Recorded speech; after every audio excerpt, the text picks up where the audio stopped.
வணக்கம். வேந்தரின் இளங்கதிர் காலை செய்திகளுக்காக ரேவதி. காவேரி ஜெகநாதன். முதலில் தலைப்புச் செய்திகள். இரண்டாவது நாளாக நீடிக்கும் டேங்கர் லாரி வேலை நிறுத்தம். அரசு தலையிட லாரி உரிமையாளர்கள் கோரிக்கை.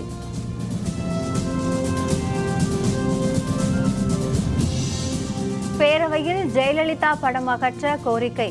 திமுக மனு மீது நீதிமன்றம் இன்று விசாரணை.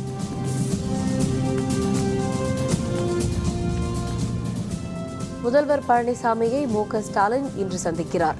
பேருந்து கட்டண ஆய்வறிக்கையை சமர்ப்பிக்கிறார். ராணுவ முகாம் மீதான தாக்குதலுக்கு தக்க விலை தர நேரிடும். பாகிஸ்தானுக்கு அமைச்சர் நிர்மலா சீதாராமன் எச்சரிக்கை. டேங்கர் லாரி உரிமையாளர்களின் காலவரம்பற்ற வேலை நிறுத்தம் இன்று இரண்டாவது நாளாக தொடர்கிறது. இந்த பிரச்சினையில் மத்திய அரசு தலையிட லாரி உரிமையாளர்கள் கோரிக்கை விடுத்துள்ளனர். எல்பிஜி எரிவாயு லாரிகளுக்கு அறிவிக்கப்பட்டுள்ள புதிய டெண்டர் விதிமுறைகளுக்கு எதிர்ப்பு தெரிவித்து டேங்கர் லாரி உரிமையாளர்கள் 12ஆம் தேதி முதல் காலவரம்பற்ற வேலைநிறுத்தம் தொடங்கியுள்ளனர். நாடு முழுவதும் 8000 டேங்கர் லாரிகள் நிறுத்தப்பட்டுள்ளன. இதனால் மத்திய அரசின் எண்ணெய் சுத்திகரிப்பு நிலையங்களில் இருந்து சமையல் எரிவாயுவை எடுத்துச் சென்று எரிவாயு சிலிண்டர்களை நிரப்பும் பாட்லிங்ஸ் மையங்களுக்கு கொண்டு செல்லும் பணி பாதிக்கப்பட்டுள்ளது. வேலை நிறுத்தம் இன்று இரண்டாவது நாளாக நீடித்து வரும் நிலையில் சிலிண்டர் தட்டுப்பாடு ஏற்படும் சூழலும் உருவாகியுள்ளது. இந்நிலையில் டேங்கர் லாரி போராட்டத்தில் மத்திய அரசு தலையிட வேண்டும் என்று எல்பிஜி கேஸ் லாரி உரிமையாளர் சங்க செயலர் கார்த்திக் கூறியுள்ளார். வண்டி இல்லாதவர்களுக்கு 1 லட்ச ரூபா கட்டி நீங்கள் உள்ளே வாங்க அப்படின்னு சொல்லி இன்னும் நிறைய வண்டிகள் உள்ளே வரும்போது கண்டிப்பாக இந்த வண்டியினுடைய வேலைவாய்ப்பு ஏற்கனவே இருக்கிற வேலைவாய்ப்பு பாதிக்கப்படும் போது இது நாட்டிற்கும் நல்லதில்லை. விவசாயிகள் தற்கொலைங்கிற மாதிரி இது நம்ம அந்த சூழ்நிலைக்கு கொண்டு போயிடக்கூடாது. அதற்காக இது உடனடியாக மத்திய அரசு நியாயமான கோரிக்கையை பரிசீலித்து இது பழைய முறையிலேயே மண்டல வாரியாக டெண்டரை கொண்டு வந்தது எங்களுடைய. சட்டப்பேரவையில் ஜெயலலிதாவின் படம் திறக்கப்பட்டதற்கு எதிராக திமுக தாக்கல் செய்த மனு மீது இன்று விசாரணை நடைபெறவுள்ளது. தமிழக சட்டப்பேரவையில் முன்னாள் முதல்வர் ஜெயலலிதாவின் உருவப்படம் திறக்கப்படுவதற்கு எதிராக திமுக எம்எல்ஏவான ஜே அன்பழகன் உயர்நீதிமன்றத்தில் மனு செய்திருந்தார். இதற்கிடையே திட்டமிட்டபடி பேரவையில் ஜெயலலிதா படம் நேற்று திறக்கப்பட்டது. இந்நிலையில் படத்தை அகற்றக் கோரி ஜே அன்பழகன் புதிய மனுவை தாக்கல் செய்திருந்தார். இந்த மனுவை அவசர வழக்காக விசாரணைக்கு எடுத்துக்கொள்ள வேண்டுகோள் விடுக்கப்பட்டிருந்த நிலையில் அவசர வழக்காக இந்த மனு இன்று விசாரணைக்கு எடுத்துக் கொள்ளப்பட உள்ளது.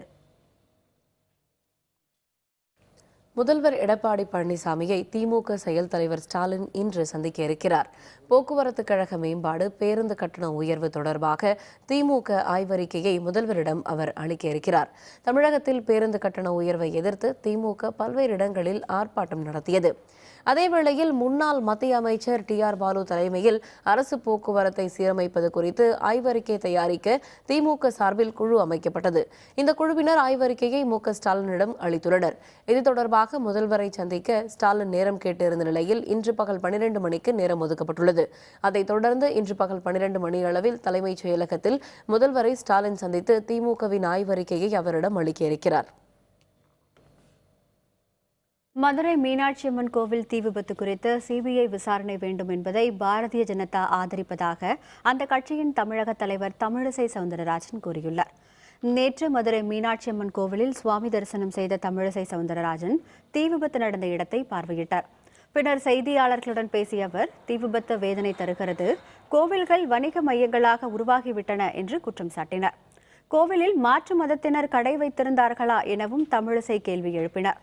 எதற்கெடுத்தாலும் குரல் கொடுக்கும் எதிர்க்கட்சியினர் கோவில் தீ விபத்து பற்றி மௌனமாக இருப்பது ஏன் எனவும் தமிழிசை கேள்வி எழுப்பினார்.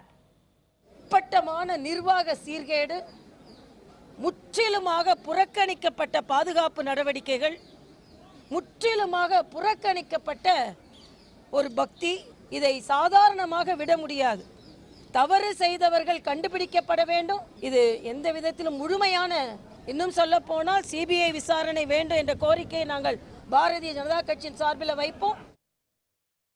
தேடப்பட்டு வரும் ரவுடி பிரிவின் நெருங்கிய கூட்டாளிகளான இருவரை திருத்தணி காவல்துறையினர் கைது செய்தனர். அவர்கள் வைத்திருந்த ஆயுதங்களும் பறிமுதல் செய்யப்பட்டன.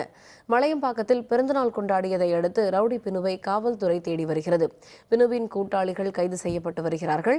இந்நிலையில் அதிமுக கவுன்சிலர் ஆறுமுகத்தை கொலை செய்த வழக்கில் தேடப்பட்டு வரும் கிரண் மற்றும் வடிவேலு என்ற இருவரை தனிப்படை காவல்துறையினர் நேற்று கைது செய்தனர். கிரண் வீட்டில் இருந்து 12 பட்டாக்கத்திகள் பறிமுதல் செய்யப்பட்டன. ரவுடி பினுவின் நண்பர்கள் என கருதப்படும் இந்த இருவரும் புழல் சிறையில் அடைக்கப்பட்டனர். காஷ்மீரில் சன்ஸ்வான் ராணுவ முகாம் மீது நடந்த தாக்குதலுக்கான பலனை பாகிஸ்தான் அனுபவிக்க வேண்டியிருக்கும் என மத்திய பாதுகாப்பு அமைச்சர் நிர்மலா சீதாராமன் எச்சரித்துள்ளார். காஷ்மீர் சென்ற அவர் அம்மாநில முதல்வர் மெஹபூபா முஃப்தியுடன் ஆலோசனை நடத்தினார். தாக்குதல் நடைபெற்ற சுன்சுவான் ராணுவ முகாமை பார்வையிட்ட நிர்மலா சீதாராமன் தாக்குதலில் காயமடைந்தவர்களை நேரில் சந்தித்து ஆறுதல் கூறினார். தாக்குதலில் காயமடைந்து குழந்தை பெற்ற கர்ப்பிணி பெண்ணையும் அவர் சந்தித்து பேசினார். பின்னர் செய்தியாளர்களுடன் பேசிய நிர்மலா சீதாராமன் ராணுவ முகாம் மீதான தாக்குதலுக்காக தகுந்த விலையை பாகிஸ்தான் தர வேண்டி வரும். உரிய நேரத்தில் பாகிஸ்தானுக்கு தகுந்த பதிலடி தரப்படும் என கூறினார்.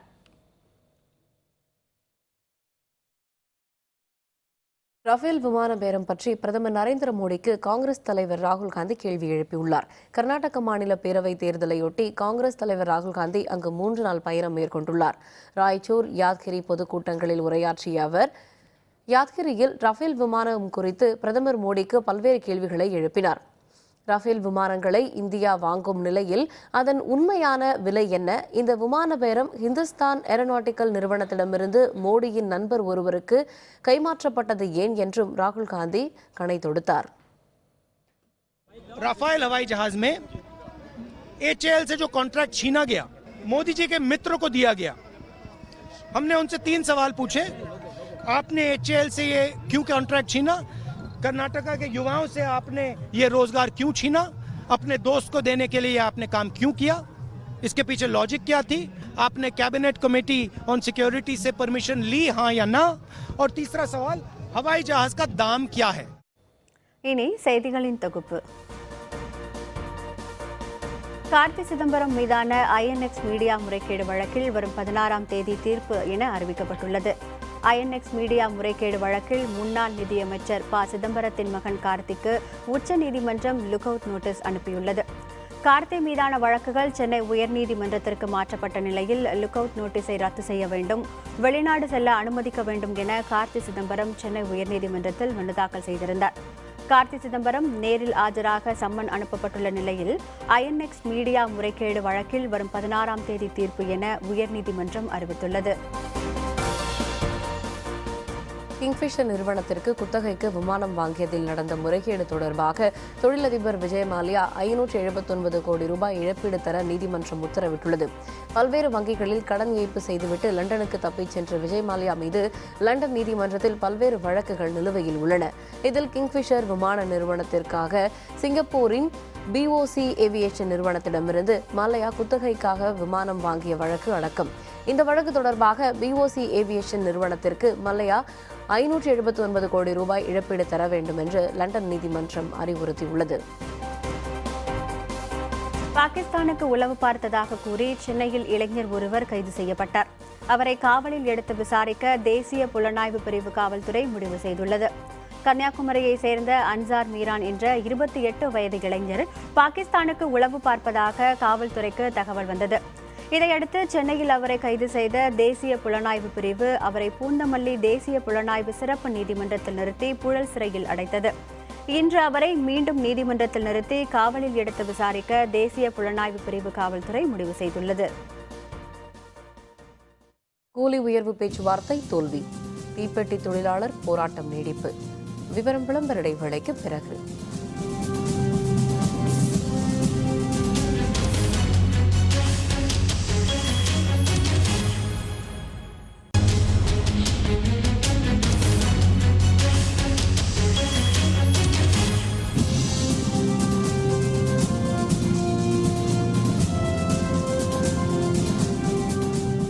செய்திகள் தொடர்கின்றன. தூத்துக்குடியில் தீப்பெட்டி உற்பத்தியாளர்கள் தொழிலாளர்களுக்கிடையே நடைபெற்ற பேச்சுவார்த்தை தோல்வியடைந்ததை அடுத்து போராட்டத்தை தொடர கூலி தொழிலாளர்கள் முடிவு செய்துள்ளனர். தூத்துக்குடி மாவட்டம் கோவில்பட்டியில் தீப்பெட்டி தொழிலாளர்கள் கடந்த 12 நாட்களாக கூலி உயர்வு கேட்டு பலகட்ட போராட்டங்களை நடத்தினர். இதனையடுத்து கோட்டாட்சியர் அனிதா தலைமையில் பேச்சுவார்த்தை நடந்தது. தொழிலாளர் நல அலுவலர்கள், தீப்பெட்டி உற்பத்தியாளர்கள் சங்க நிர்வாகிகள் அதில் கலந்து கொண்டனர். ஆனால் பேச்சுவார்த்தை எந்த முடிவும் எட்டப்படாமல் தோல்வியடைந்தது. கூலி உயர்வு தொடர்பாக வரும் 15ஆம் தேதி அறிவிப்பதாக தீப்பெட்டி உற்பத்தியாளர்கள் சங்க நிர்வாகிகள் கூறியுள்ள நிலையில் போராட்டம் தொடரும் என கூலி தொழிலாளர்கள் அறிவித்துள்ளனர்.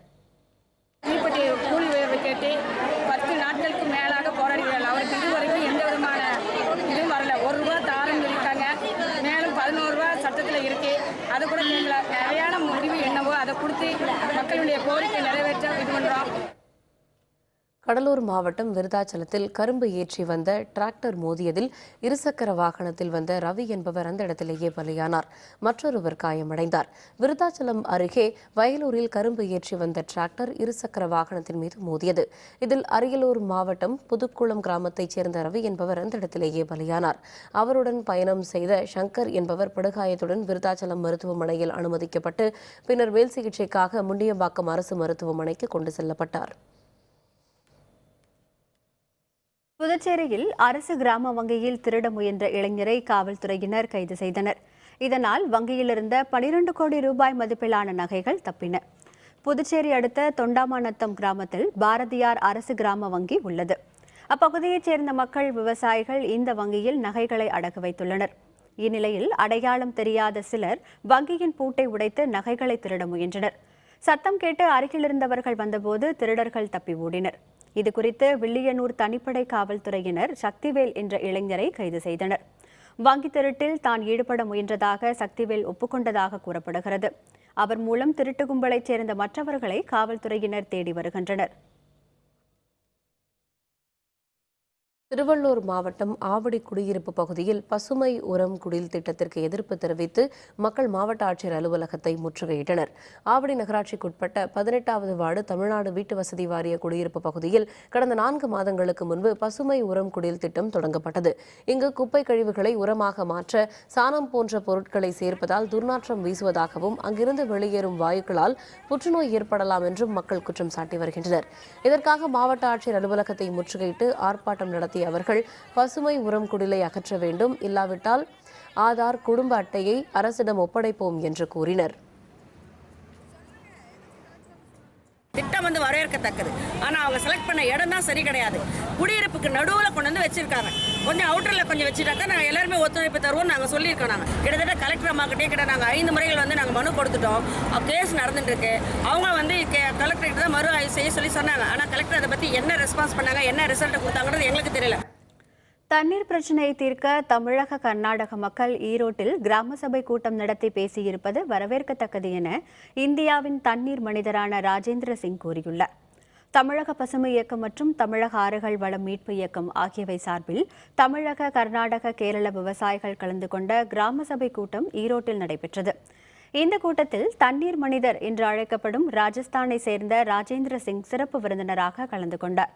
கூட்டத்தில் பங்கேற்று பேசிய அவர், தண்ணீர் பிரச்சினையை அரசு தீர்க்கும் என கருதாமல் எதிர்கால தண்ணீர் பிரச்சினையை தீர்க்க மக்களே முன்வந்திருப்பது வரவேற்கத்தக்கது என்றார்.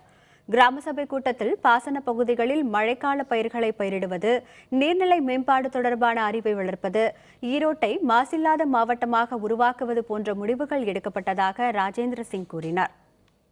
The Tamil Nadu and Karnataka both simultaneously facing the crisis of water.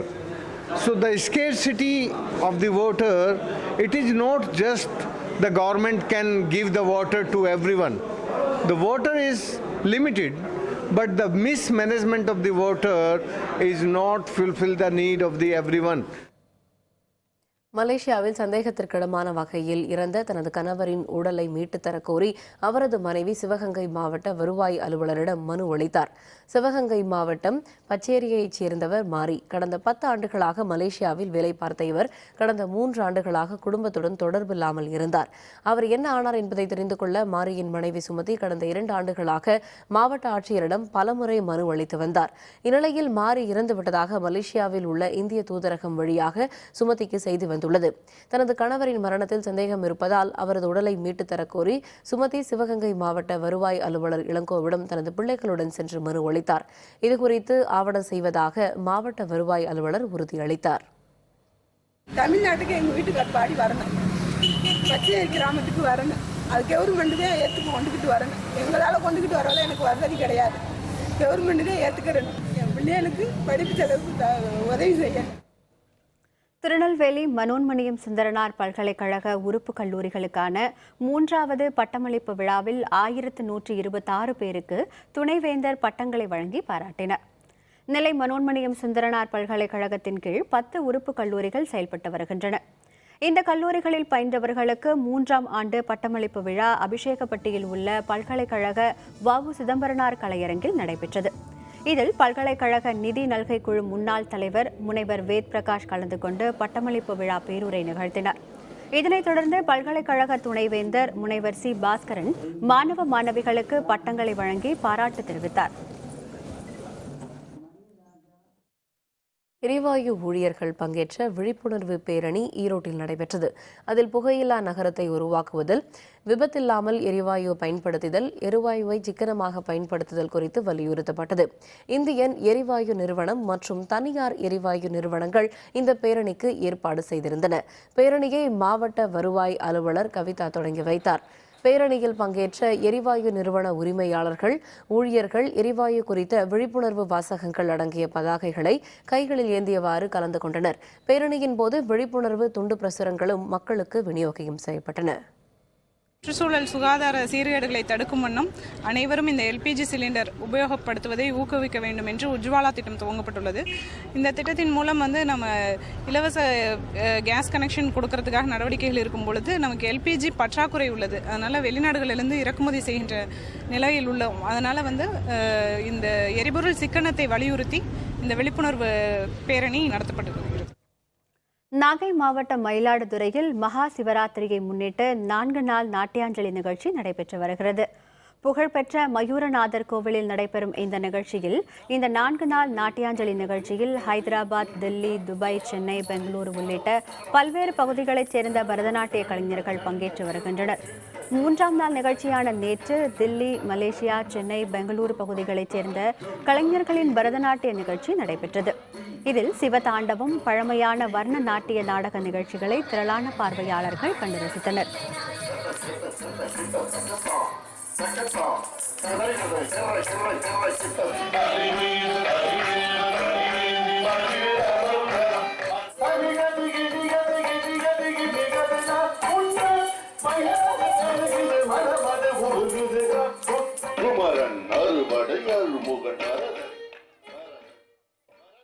மகா சிவராத்திரியை முன்னிட்டு கன்னியாகுமரி மாவட்டத்தில் 110 கிலோமீட்டர் தொலைவில் உள்ள 12 சிவாலயங்களை பக்தர்கள் ஓடிக்கொண்டே தரிசனம் செய்யும் வழிபாட்டு முறை தொடங்கியது. கன்னியாகுமரி மாவட்டத்தில் முதல் சிவாலயமான முன்சிறை திருமலை மகாதேவர் கோவிலில் இருந்து காவி உடை உடுத்திய பக்தர்கள் 12வது சிவாலயமான நட்டாளத்தில் உள்ள சங்கர நாராயணர் கோவிலில் சிவாலய ஓட்டத்தை நிறைவு செய்வர். அந்த வகையில் நேற்று மாலை முதல் முன்சிறை திருமலை மகாதேவர் கோவிலில் இருந்து விரதம் இருந்த பக்தர்கள் சிவாலய ஓட்டத்தை தொடங்கியுள்ளனர். மகா சிவராத்திரியை முன்னிட்டு கன்னியாகுமரி மாவட்டத்திற்கு இன்று உள்ளூர் விடுமுறை அளிக்கப்பட்டுள்ளதாக ஆட்சியர் சஜன் சிங் சவான் தெரிவித்தார்.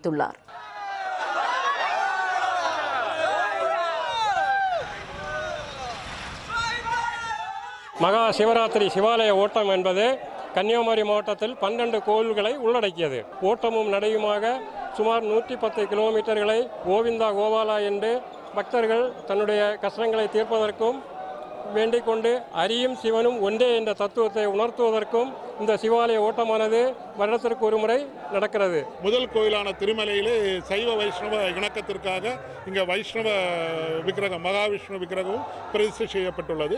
12வது சிவஸ்தலமான திருநட்டாளத்திலும் இதே மாதிரி சங்கரநாராயணர் என்கிற பெயரிலே மகாவிஷ்ணு பிரதிஷ்டை செய்யப்பட்டுள்ளது. இது சைவ வைஷ்ணவ இணக்கத்திற்காகவும் இந்த வழிபாடு போற்றப்பட்டுள்ளது. அஞ்சல் உறை மூலம் ஆந்த்ராக்ஸ் நச்சு தாக்குதல், ட்ரம்ப் மருமகள் உள்பட 3 பேர் பாதிப்பு. விவரம் விளம்பர இடைவேளைக்கு பிறகு.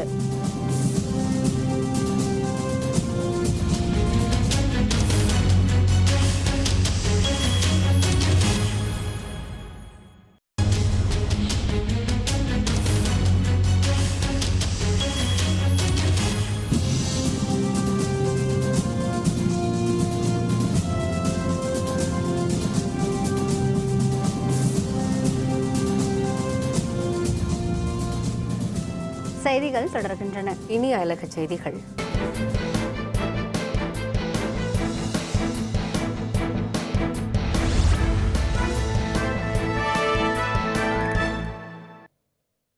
அமெரிக்க அதிபர் டொனால்டு டிரம்பின் மருமகள் வெனிசா அஞ்சல் உரையை பிரித்த போது பாதிக்கப்பட்டு மருத்துவமனையில் அனுமதிக்கப்பட்டுள்ளார். இந்த சம்பவம் பதற்றத்தை ஏற்படுத்தியுள்ளது. அமெரிக்க அதிபர் டிரம்பின் மூத்த மருமகள் வெனிசா. இவர் நியூயார்க்கின் மான்ஹாட்டன் நகரில் வசித்து வருகின்றார். இவர் வீட்டிற்கு வந்த அஞ்சல் உரையை பிரித்து பார்த்தபோது மூச்சு திணறல் ஏற்பட்டு மயங்கி விழுந்தார். வெனிசாவின் தாய் மற்றும் வீட்டு வேலைக்காரரும் பாதிக்கப்பட்டனர். அவர்கள் நியூயார்க் நகர மருத்துவமனையில் சிகிச்சைக்காக அனுமதிக்கப்பட்டுள்ளனர். வெனிசாவுக்கு வந்த அஞ்சல் உரையில் ஆந்த்ராக்ஸ் என்ற நச்சுப்பொடி தடவப்பட்டிருந்ததாக கூறப்படுகிறது. பாஸ்டன் நகரில் இருந்து வந்த அந்த அஞ்சலை யார் அனுப்பினார்கள் என்று காவல்துறையினர் விசாரித்து வருகின்றனர். ஆஸ்திரியா நாட்டில் 2 ரயில்கள் மோதிக்கொண்டதில் பெண் ஒருவர் பலியானார். 22 பேர் காயமடைந்தனர். ஆஸ்திரியா நாட்டின் மாகாணங்களில் ஒன்று ஸ்டெரியா. நாட்டின் தென்கிழக்கு பகுதியான இங்கே உள்ள நிக்லஸ்ட்ராப் நகரத்தில் 2 ரயில்கள் மோதிக்கொண்டன. இதில் ஏராளமான பெட்டிகள் தடம் புரண்டன. இந்த விபத்தில் பெண்மணி ஒருவர் பலியானார். 3 குழந்தைகள் உள்பட 22 ரயில் பயணிகள் காயமடைந்தனர். ரயில் விபத்திற்கான காரணம் குறித்து விசாரணை நடைபெற்று வருகிறது.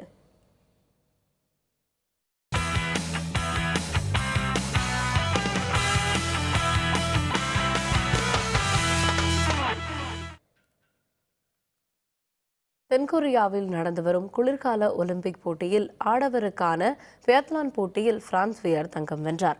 12.5 கிலோமீட்டர் தொலைவுக்கு பனி சறுக்கியபடியே குறித்தவராமல் துப்பாக்கியால் சுடும் இந்த போட்டியில் பிரான்ஸ் வீரர் மார்டின் ஃபோகெட் தங்கம் வென்றார். கடந்த சோச்சி ஒலிம்பிக்கில் இதே பிரிவில் தங்கம் வென்றவர் மார்டின். அவர் வெல்லும் 3வது ஒலிம்பிக் தங்கம் இது. இந்த பியாத்லான் போட்டியில் ஸ்வீடன் நாட்டின் செபாஸ்டியன் சாமுவேல்சன் வெள்ளிப்பதக்கத்தையும் ஜெர்மன் நாட்டின் பெனடிக்ட் டோல் வெண்கல பதக்கத்தையும் வென்றனர்.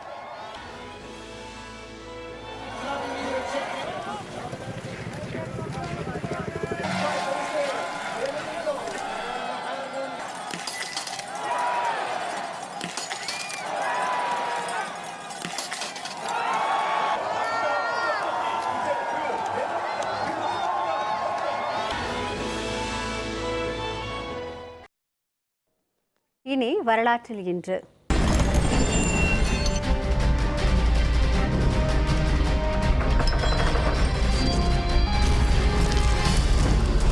வரலாற்றில் இன்று பிப்ரவரி 13, 2011 உலக வானொலி நாள். ரேடியஸ் எனும் லத்தீன் சொல்தான் ரேடியோ என்பதன் மூலம் அழகு தமிழில் வானொலி என்று அது அழைக்கப்படுகிறது. 1909ஆம் ஆண்டு ஹால் பெர்டினன்ட் பிரவுன் என்பவருடன் இணைந்து இயற்பியலுக்கான நோபல் பரிசை பெற்ற மார்க்கோனியால் கண்டுபிடிக்கப்பட்டது வானொலி. தொலைக்காட்சி, கணினி, செல்போன், இணையம் என தகவல் தொடர்பு சாதனங்களின் வளர்ச்சி அபரிமிதமாக ஆகிவிட்ட போதும் இன்றும் நம்பகத்தன்மை வாய்ந்த ஊடகமாக விளங்குகிறது வானொலி. நவீன ஊடகங்களின் வருகையால் வானொலிகளுக்கான வரவேற்பு குறைந்த போதும் பண்பலை எனும் எஃப்எம்கள் மூலம் அவை செல்போன்கள் மூலமாக எளிதில் மக்களை சென்றடைந்து கொண்டிருக்கிறது. உலகளவில் இன்றும் தகவல் தொடர்பற்ற தொலைதூர பகுதிகளை கூட சென்றடையக்கூடிய ஊடகமாக வானொலிகள் தான் விளங்குகின்றன. 2011ஆம் ஆண்டு ஐக்கிய நாடுகள் அவையின் யுனெஸ்கோ அறிவித்தபடி ஒவ்வொரு ஆண்டும் பிப்ரவரி மாதம் 13ஆம் நாள் உலக வானொலி நாளாக கொண்டாடப்படுகிறது. கற்பனை திறனை நம் சிந்தைக்கேற்ப வடிவமைக்க உதவும் வானொலியை கொண்டாடுவதற்கான உலக வானொலி நாள் வரலாற்றில் இன்று. மீண்டும் தலைப்புச் செய்திகள். 2வது நாளாக நீடிக்கும் டேங்கர் லாரி வேலை நிறுத்தம். அரசு தலையிட உரிமையாளர்கள் கோரிக்கை.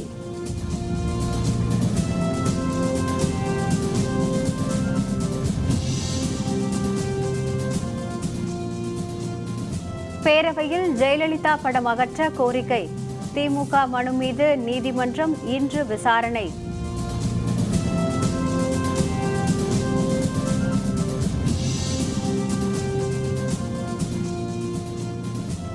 முதல்வர் பழனிசாமியை மு.க. ஸ்டாலின் இன்று சந்திக்கிறார். பேருந்து கட்டண ஆய்வறிக்கையை சமர்ப்பிக்கிறார்.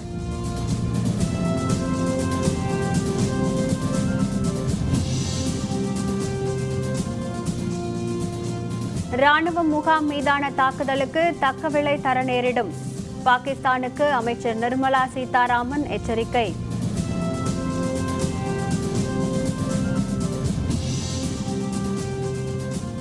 இத்துடன் வேந்தரின் இளங்கதிர் காலை செய்திகள் நிறைவடைந்தன. மீண்டும் பகல் 1:30 மணிக்கு உச்சிவேளை பகல் செய்திகளில் சந்திப்போம். வணக்கம்.